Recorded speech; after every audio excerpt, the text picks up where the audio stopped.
next speaker tonight is Vishant Chitri, and he's a very skilled guitarist, might I add.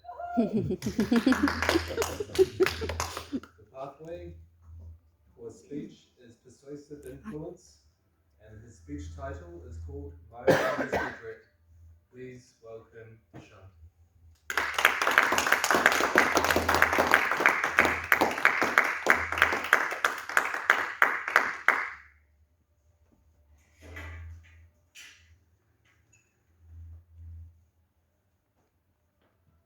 Good evening, Chairman, toastmasters, and dear guests.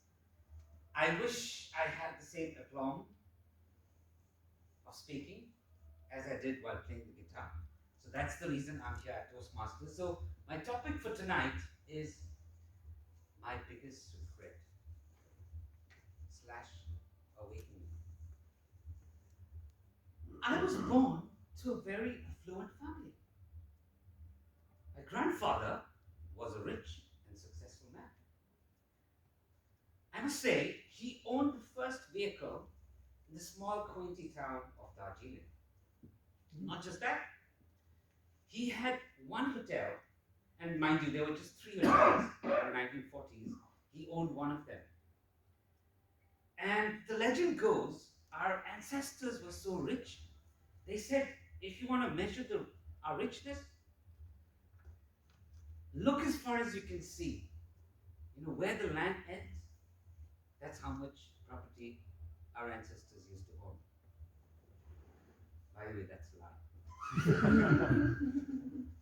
Anyways, so this good fortune passed on to my father as well. And ironically, my father wasn't much of a businessman. So there goes this big dichotomy, is what happens to all that wealth? So fortunately, he was an academic and he became a teacher. And lo and behold, guess what? He taught in the same school I studied. So the best thing was, everybody knew me. And the worst thing was, everybody knew me. How many of us have had parents as teachers? Oh, you guys are the lucky ones. Except one. If you had, then you would turn out to be just like me. I was expecting a laugh there. Anyways, so my dad was a very honest and hardworking man. And he did everything for a family of 5. So I had 2 other siblings, my mom. And in fact, all his students, most of them who are my friends, even sing praises about him even today, saying the values he instilled in them were life enriching. Unfortunately, I turned out to be the black sheep of the family.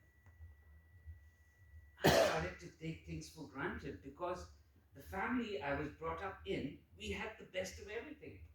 We had servants at a beck and call.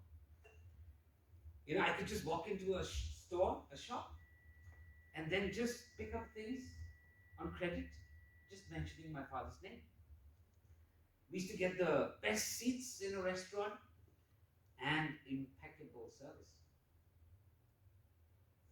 I wish that was true as well.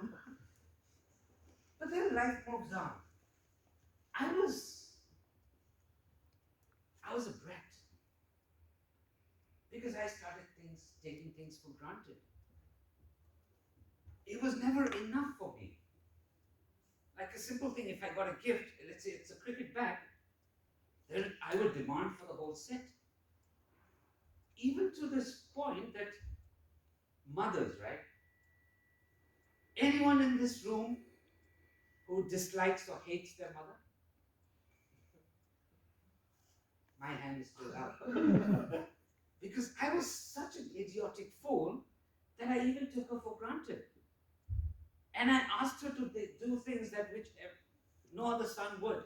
For instance, she would cook a nice hot meal and serve it on the table, And me being the brat would just shove it and say, oh, that's not the food I want to eat. Can you cook something else? And mind you, I did get the good parently leather treatment once in a while. But did that change me? It didn't. And that's perhaps one of the biggest regrets I have. But then life moves on. I was 18. I had everything on a silver platter given to me. And I thought I would do things in life, move abroad, maybe perhaps come to a country like New Zealand, and then study and become a doctor or an engineer. Does that happen here? Do parents want their kids to be doctors and engineers? Oh, but where I come from, we have just a few professions. We have a doctor and an engineer and nothing else. But did I turn out to be either a doctor or an engineer? I guess just by looking at me, you'd figure out. But I was 18, and all of a sudden I remember we were all in the hospital. And then I could see all my family and friends coming by. And there I realized my dad is on the hospital bed. And he had been so busy fending and providing for the family that he had forgotten to take care of himself. Diabetes, that's what ate him away. It sucked the life out of him. I still remember that last day in 1997. He had been mourning the whole day because diabetes had messed him up. His screams could be heard down the street as well. I just couldn't take it no more. I just couldn't take it no more because he kept moaning and groaning, and this misery was too hard to handle. So I approached my dad and knelt down. I held his hand. And I guess that's where the awakening happened. And I then looked up to the Almighty and I said, Lord, if you are there, please elevate my father's suffering. Please end this suffering. And that was the day of my awakening. Because till that moment, I had been a brat, I had been a fool, I had been stubborn, and I had taken things for granted. But then I realized that life is too short. You've got to cherish what you have. Could be your friends, your family, even the cup of coffee that you're drinking, because you never know what tomorrow will bring. So that's my biggest regret, is not appreciating what I had, not having a conversation with my father, not talking to him and getting to know more about him, but being lost in my own world. So yes, that is my big regret, the biggest in fact. So I came across a quote which said there are two forms of regret. One that swallows you and takes you to an endless pit of uselessness. The other, which instills a fire in your belly for purpose.